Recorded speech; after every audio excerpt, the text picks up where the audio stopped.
The Indian Navy now wants to focus on submarines rather than white elephant aircraft carriers. What is my take? I say, thank God.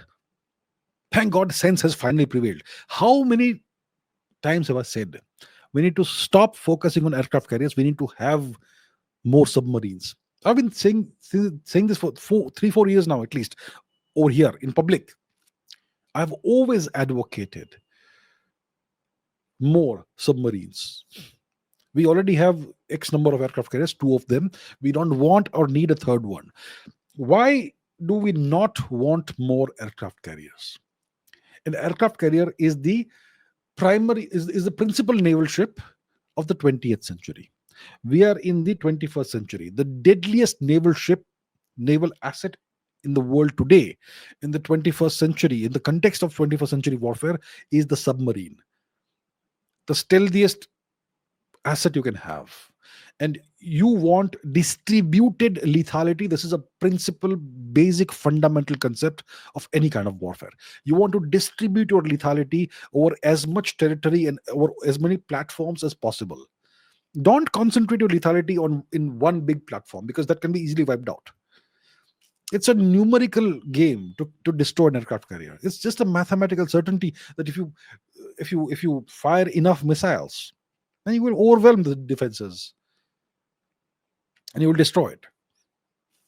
And there are nations that can do that. Even we can do that.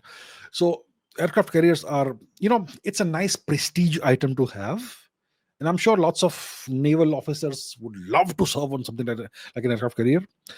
But you have to be practical national interest over goddamn prestige. We need to have lots of submarines, as many as possible. I would say 50 to 100. Between 50 and 100. I know it's a tremendously tall number I'm saying here, but yeah, have you seen the size of the coast that we are defending and the size of the maritime real estate we claim is our strategic backyard? We need a lot of submarines. We also need to invest in missile boats for defensive purposes rather than offensive purposes. And defense can be very rapidly turned into offense.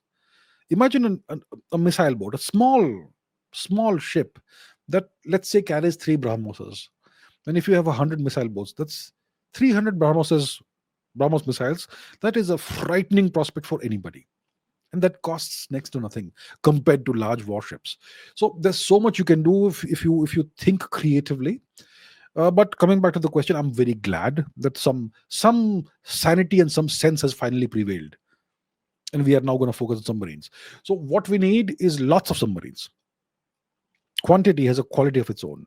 Instead of buying a small number of very expensive submarines, we should buy a large number or build a large number of relatively inexpensive submarine. For example, the Swedish Gotland class submarine. Let's Google that. Gotland class submarine. Let's go to Google. Let's go to Gotland class submarine. So this is the Swedish Gotland class submarine.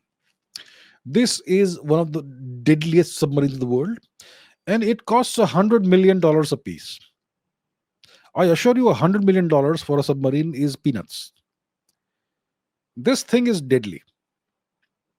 Okay, so if you're going to be a US vassal of sorts, we can negotiate the sale of the entire company to India. We will buy the entire company, the Gotland class submarine, the parent company will buy it and we'll move it to India, whatever it costs. How about that? And then we can mass produce these submarines like sausages, like samosas. Why not? So instead of having a submarine that costs $1 billion to build, let's have 10 submarines, each of which costs $100 million.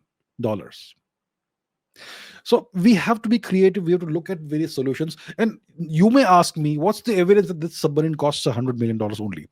That's homework for you.